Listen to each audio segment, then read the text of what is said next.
Welcome everybody to the INN Weekly, the MBTV News Network Weekly Report. My name is Tarai. You may recognize me from Facebook or the MBTV chat. So, what is INN Weekly? This is our news segment. We talk about tech, gadgets, games, and of course StarCraft 2. We're currently 3 casters on this project and have been working hard to bring you some awesome content. Although this week we will only be 2 due to some technical difficulties. I'll introduce my other co-casts a bit later on.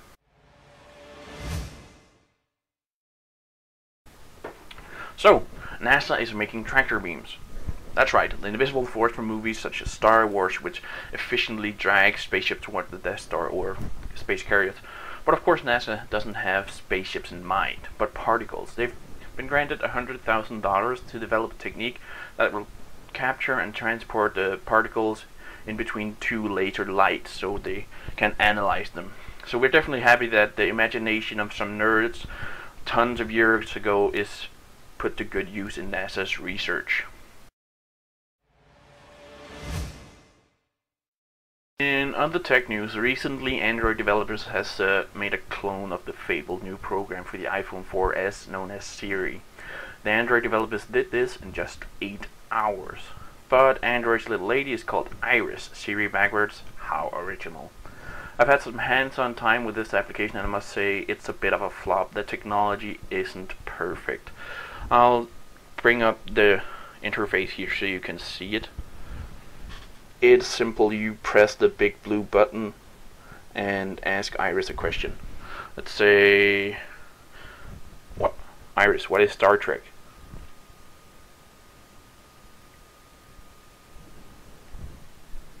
You are too old for me. Iris, what is Star Trek?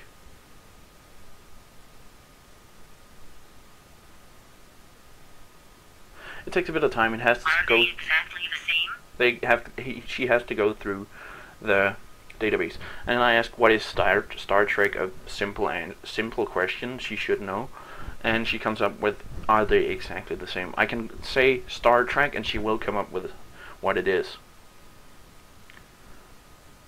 What is Star Trek?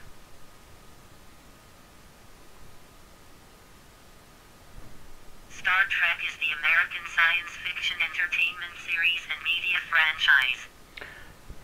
So yeah, she looks up a database. Most of the time she Googles and all, and she cross-references a lot of music performers and numbers and song titles. She does have a few fun responses built in, like the Siri. For example, let me try this one. Open the pod bay doors.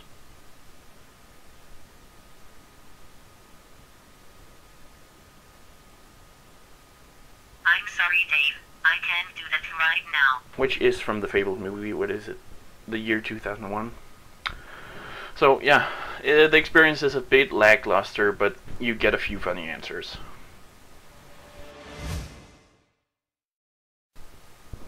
Google is taking over the world.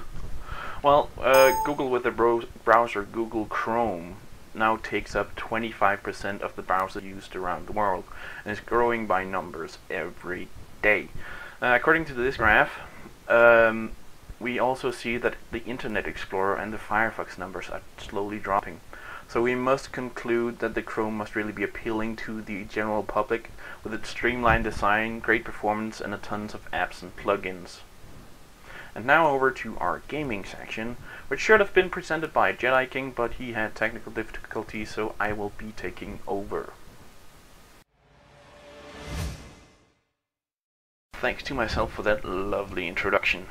What we're going to look at now is 2 games. One has just hit free-to-play, and the other one is coming out tomorrow. So what I'm going to present you with first is the new free-to-play, where it's not a new game, but it's just hit free-to-play, the DC Universe. Why is it so great? Well, first of all, it's a good game. It's really the definition of an awesome game overall. Check this video clip out.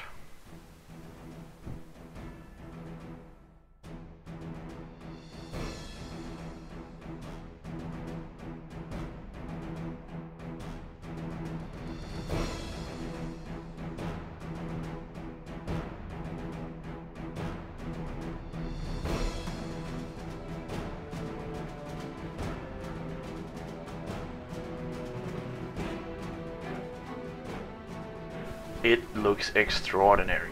It's in its own way a masterpiece in the free-to-play world.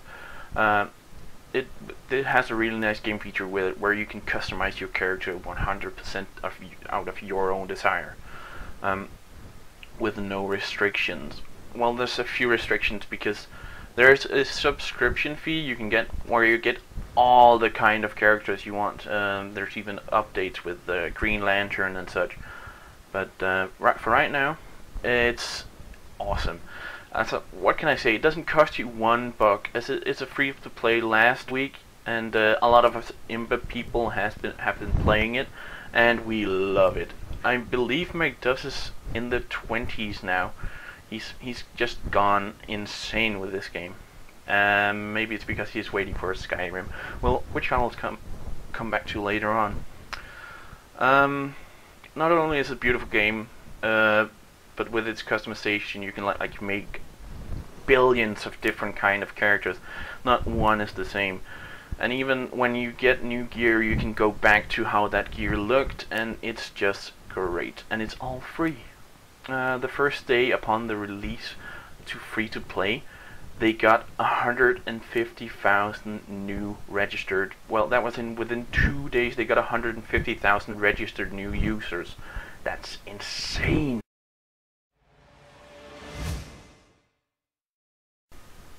But about the subscription fee, you don't need to pay this. There's tons of things you can do in the game. Well, you can do all the missions, I believe.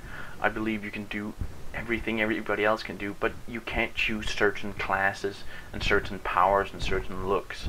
That's all the restriction there is right now, as far as I know.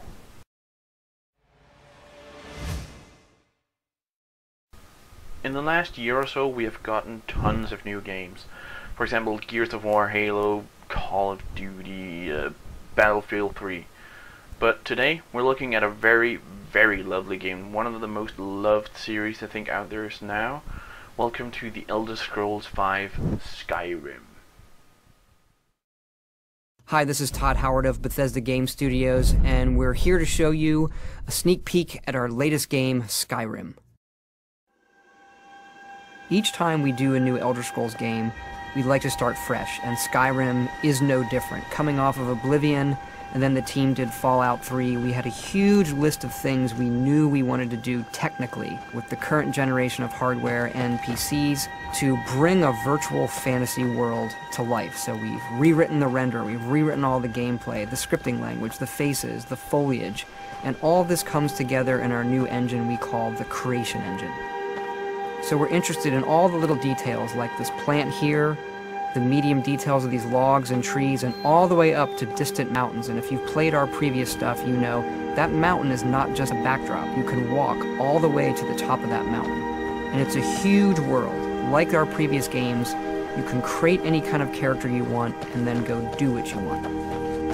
The game's primarily designed as a first-person game, but you can also play in third person.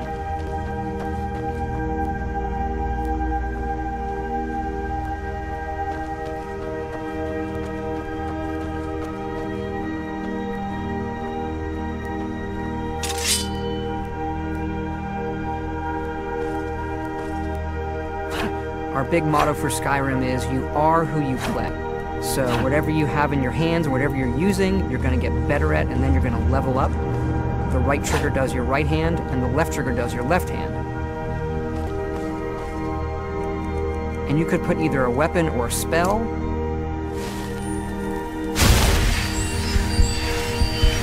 You can also dual wield spells. And what's really cool here is, if you put the same spell in both hands and pull both triggers, you can get a bigger, more powerful version of that spell. Up here we have standing stones. There are 13 of these throughout Skyrim's landscape, and they give you special abilities, but you can only have one of these active at a time.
this game must be the definition of nerdgasm. The game is as beautiful as it can get, with a new engine for the environmental and gameplay features to be more realistic. This game is coming out tomorrow, the 11th of 11th? 11! Ha ha ha! There's many games coming out tomorrow, by the way. For example, Minecraft. I believe they still are releasing tomorrow as an official game. That's awesome!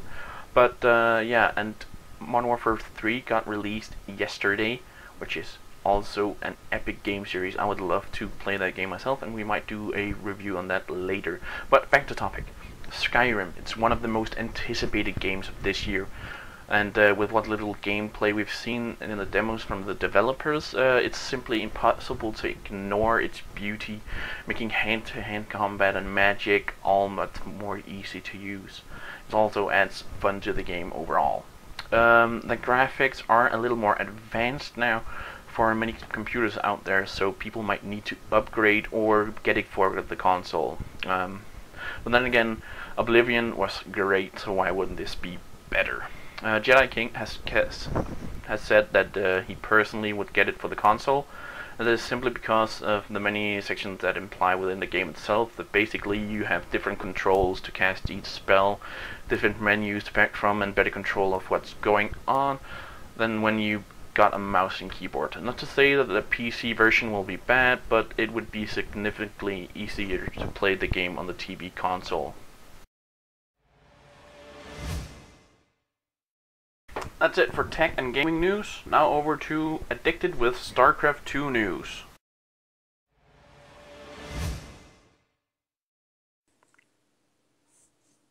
Okay, thank you for those news, Troy, about the interesting news about gadgets and of course the games out there that are coming out. So it's time to move on, man. It's time to move on back to Korea. And it's, of course, nothing other than StarCraft 2. It's Codes here, the GSL. Yeah, let's talk a bit about round 42. I mean, there's 19 Terrans there. I mean, I'm sure a lot of people heard about that. 5 Protoss and, of course, 8 Zerg players. And, you know, when it got to round 16, a lot of players got knocked out, and most of them were actually Terrans and Zergs, and no Protoss players were actually knocked out. So that was very interesting news that happened there. 8 Terrans remained, 5 Protoss and 3 Zergs, and that's some big news. I mean, out of 19 Terrans, only 8 remains. A lot of them bit the dust there and won't be coming back. And you know, let's see how it goes. But you know, as a foreigner, I always enjoy watching foreign players play, and Huck is one of them, and he's still in the GSL, and he's been performing great. I mean, ever since he won MLG against MC, he's been performing outstandingly. I remember a particular game against Puzzle. It was a PvP. He shut Puzzle down very effectively. He shut down his Warp Prism play, and then he just went for the kill, and he took a very nice, crisp victory with some awesome